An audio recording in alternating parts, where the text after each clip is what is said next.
ওকে, আমরা এই বললাম কথাটা আমরা কেন বলতে পারবো না? আমরা বললাম শান্তির জন্য জীবন আজকের হয়। প্রশ্নে আসেন। আমি আশা করি যে এই বিষয়ে আপনি কথা বলবেন। আমাদের দেশে আজকে যে প্রশ্নটা আপনি করেছেন গুম খুনের ব্যাপারে, আমি খুব পরিষ্কারভাবে বলতে চাই, আপনি নিশ্চয়ই অবগত আছেন, জাতির পিতার কন্যা মাননীয় প্রধানমন্ত্রী বাংলাদেশে এসে একটা প্রেস কনফারেন্স করেছেন।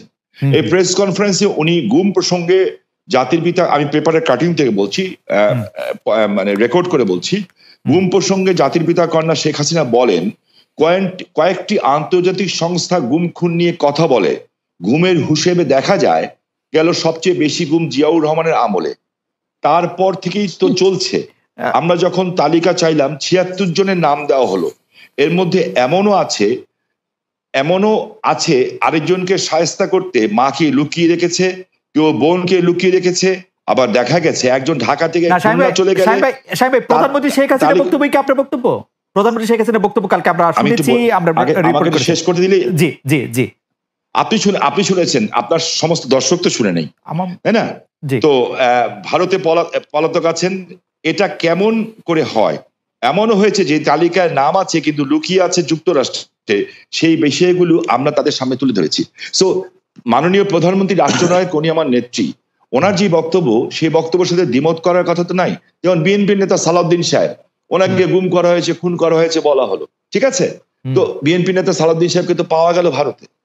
আপনি লক্ষ্য করে দেখেন, যেমন আমার বন্ধু সহযোদ্ধা ইলিয়াস আলীকে নিয়ে এখনো কথা হচ্ছে। আমার কাছে রেকর্ড আছে যে মির্জা আব্বাস সাহেব বলেছিলেন তখন যে ইলিয়াস আলীর সাথে বিএনপির তৎকালীন অর্থমন্ত্রী, মরহুম অর্থমন্ত্রী, আল্লাহকে বেহেশত নসিব করুক, সাইফুর রহমান সাহেবের অন্তর্দ্বন্দ্ব আছে, এটা একটি অন্তর্দ্বন্দ্বের শিকার। এই যে কথাগুলি আছে, সো কোনো জিনিস ফাইনালি না হওয়া পর্যন্ত, বিচার বিভাগ দ্বারা মূল্যায়িত না হওয়া পর্যন্ত আপনি তো বলতে পারি না যে who is guilty and who is রং।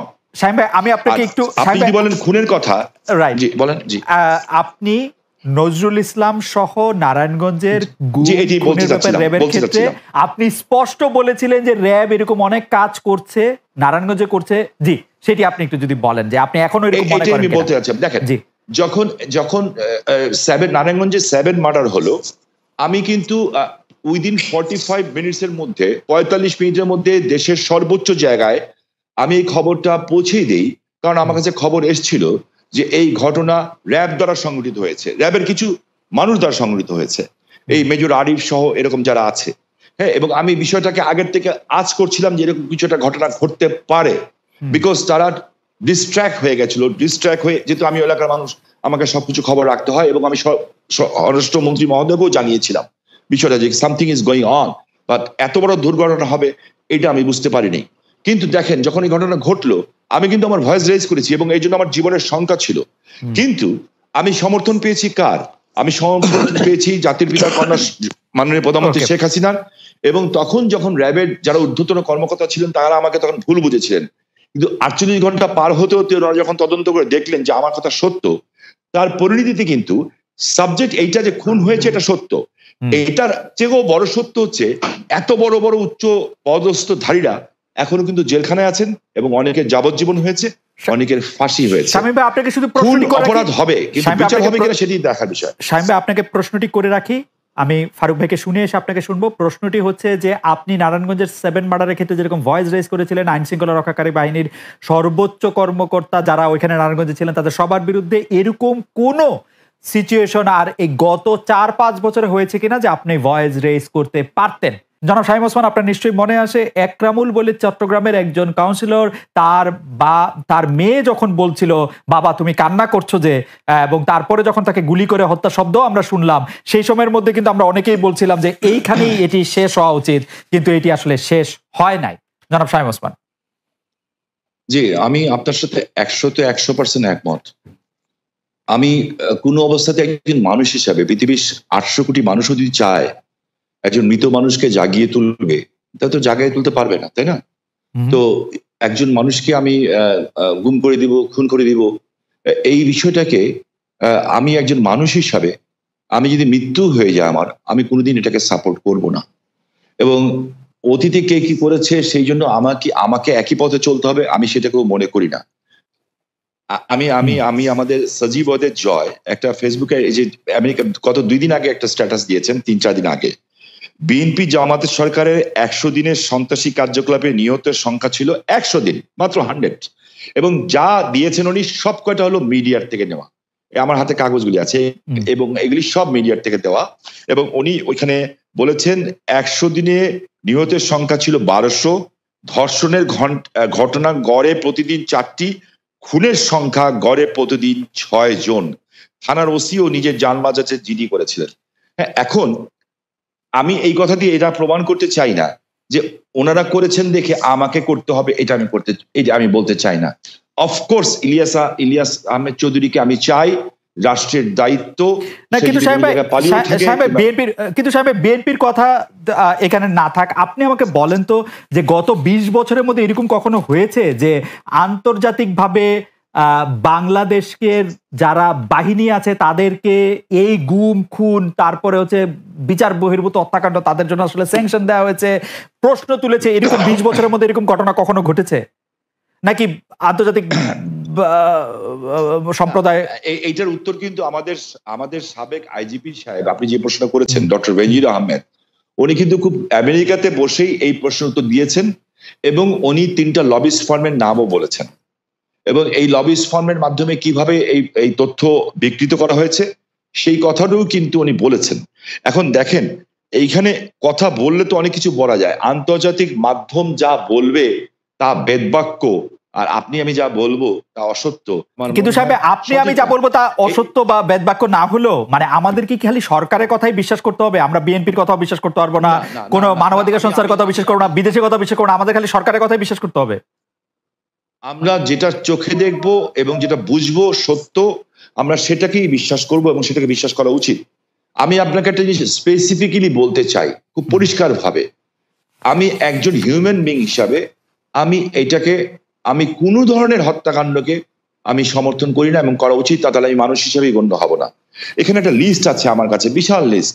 আমাদের IB Rahman, SM Kibria, Asadullah master, Momtaz ভাই, গোপাল কৃষ্ণ মুহুরী, অধ্যাপক হুমায়ুন আজাদ, অধ্যাপক ইউনুস, এরকম দেশ বরেণ্য ব্যক্তিদের নামের লিস্ট আছে আমার কাছে এখানে প্রচুর, যেগুলি এবং ইভেনচুয়ালি ফারুক ভাইদের সময় ব্রিটিশ হাই কমিশনার যখন শাহজালাল বাবার মাজারে গেছিলেন, ওনার উপরে বম ব্লাস্ট হয়েছিল, ওখানে কিন্তু মানুষ মারা গেছিল। কিন্তু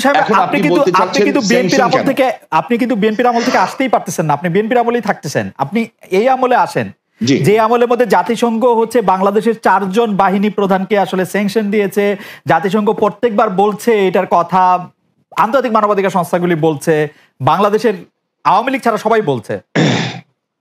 ওকে, এখন যখন ব্যাপারটা এরকম দাঁড়ায় যে অনেক ক্ষেত্রে আপনি শুনেন যে সরকারের পক্ষ থেকে বিএনপির অনেক সমালোচনা করা হয় এবং কেউ কেউ এরকম বলতে চেষ্টা করেন যে বিএনপি কোনো ক্ষেত্রে আওয়ামী লীগের সাথে মিলেও আসলে এই সরকারকে একটু চাপে রাখতে চায়, সেই ব্যাপারটাকে তাহলে আপনি আসলে কিভাবে দেখেন? কারণ আপনি দেখুন, আমি খুব খুশি হতাম আপনি যদি মোর পলিটিক্যাল সাইড গুলোতে যেতেন। জি, আপনি এমন কতগুলো ব্যাপার নিয়ে আসছেন যে বিষয়গুলো কিন্তু আপনার আমি মনে করি যে এই মুহূর্তে এই দেশের জন্য এই বিষয়গুলো খুব একটা ইম্পর্টেন্ট না, বরঞ্চ ক্ষতিকর। ওকে, আমি খুব কিছু ক্যাটেগরিক্যালি বলতে চাই আপনাকে যে এখন আমাদের সামনে যে বিষয়টা সবচেয়ে বড় প্রয়োজন সেটা হচ্ছে যে একদম পিসফুল ট্রানজিশন টু ডেমোক্রেসি।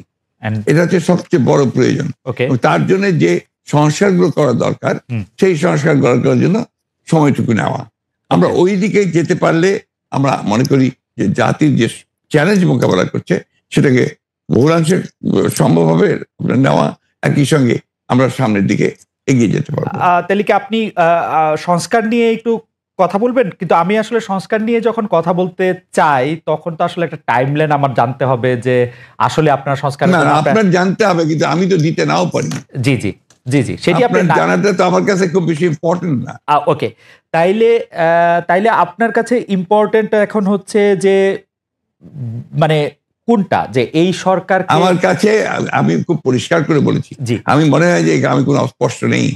আমি বলেছি যে এই সরকার যে সংস্কারের কাজে হাত দিয়েছে সেই সংস্কারগুলো যারা দ্রুত শেষ করবে, এবং সেটা স্পষ্ট করে বলাও আছে আমাদের যে একটা সুষ্ঠু অবাধ নির্বাচনের জন্য যেটুকু প্রয়োজন সেটুকু করেই তারা যাবে, এটা আমাদের বক্তব্য। কিন্তু তাদের মূল যে 6টা কমিশন তারা করেছে, সেই 6টা যত দ্রুত করতে পারে আমরা মনে করি সেটা দ্রুতই করে নিয়ে যাওয়া সম্ভব। এটা কোনো ব্যারিয়ার না, নো ব্যারিয়ার।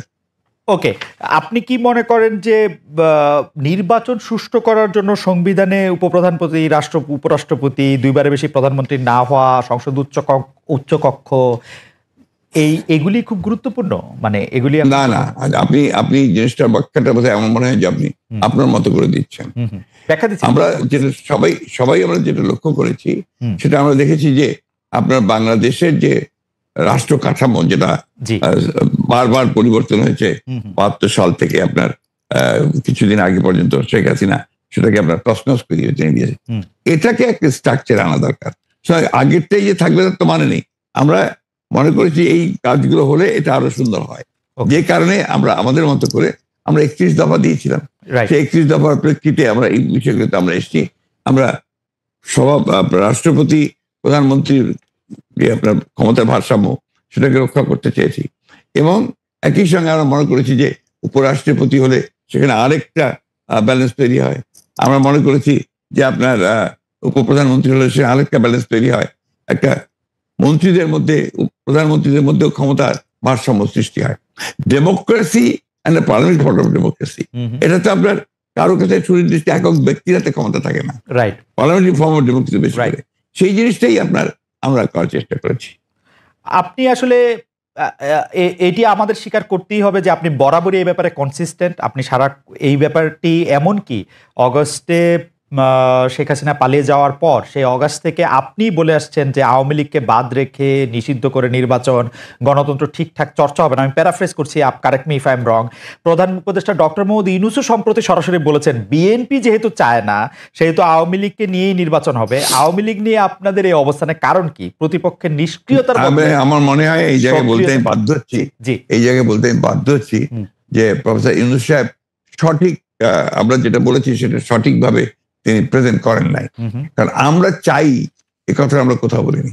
আমরা বারবার একটা কথাই বলে এসেছি যে আওয়ামী লীগ একটা রাজনৈতিক দল, সে রাজনীতিতে থাকবে কিনা, নির্বাচন করবে কিনা, it will be decided by the people, not by any particular political party. আমি একটা রাজনৈতিক দল, আওয়ামী লীগ একটা রাজনৈতিক দল। আমি মনে করি এটা আমাদের জন্য শোভনীয় নয়, শালীন নয় যে আরেকটা দল থাকবে কি থাকবে সেই সম্পর্কে কমেন্ট করা। ওকে, পরিষ্কার। নির্বাচনেই সিদ্ধান্ত হবে যে আওয়ামী লীগ থাকবে কি থাকবে না। তাহলে হচ্ছে যে আপনাদের সাথে এইটা নিয়ে ডক্টর ইউনূসের আসলে সেই অর্থে কথা হয় না। আপনি বললেন যে সেটা আসলে হয়তো ওনার কাছে ভুল উপস্থাপন করা হয়েছে বা উনি ভুল বুঝেছেন। আমি জানি না উনি কিভাবে বলেছেন, এটা ওনার বক্তব্য, কিন্তু আমরা এই ধরনের কোনো বক্তব্য দেইনি। দর্শকদের মধ্যে অনেকেই একটি প্রশ্ন করছেন, একটু যেটি হচ্ছে যে আপনি গত 15 বছরের, বা যদি আমি বলি যে শেষ 7-8 বছরে আপনি অনেক বেশি যার সাথে মাঠের রাজনীতিতে আপনার কথার লড়াই হয়েছে, সে ওবায়দুল কাদের সাহেব একবার বলেছিলেন যে আপনার বাসায় গিয়ে উঠবেন এবং উনি এখন কোথায় আছেন সেটি জানেন না। আপনি জানেন কিনা এটি কেউ জানতে চাইছেন? আপনার কাছে আশ্রয় চেয়েছিলেন কিনা তিনি, আর কি প্রশ্নটা অনেকটা। আমি এই ধরনের প্রশ্নের উত্তর দেই না। ওকে, এটাকে আমি মনে করি যে রাজনীতিটা এটা খুব ইম্পর্টেন্ট না।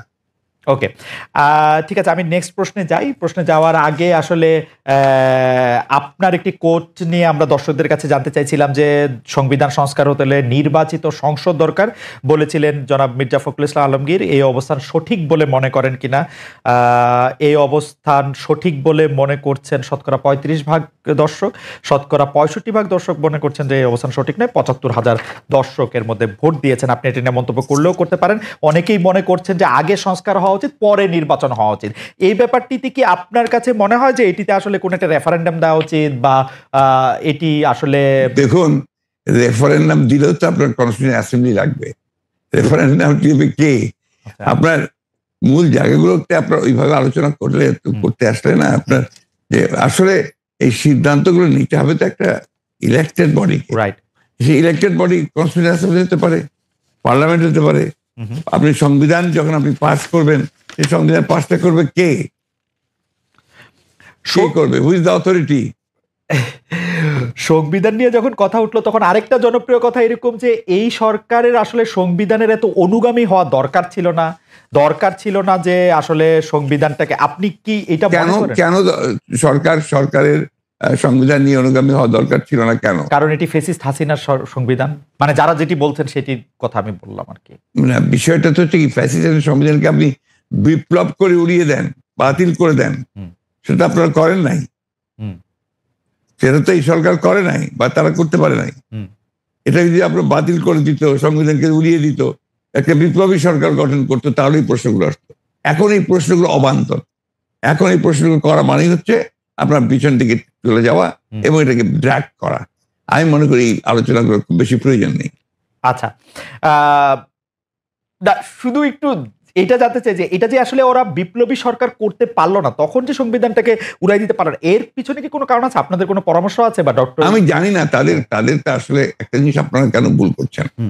যখন এই আপনার এই বিপ্লব হয় তখন কি ছাত্রদেরই বা আপনার কোন রকমের একটা অর্গানাইজ পলিটিক্যাল পার্টি, দেখেন একটা বিপ্লব করতে হলে একটা বিপ্লবী সংগঠন দরকার, বিপ্লব করতে হলে একটা বিপ্লবী সেনাবাহিনী দরকার।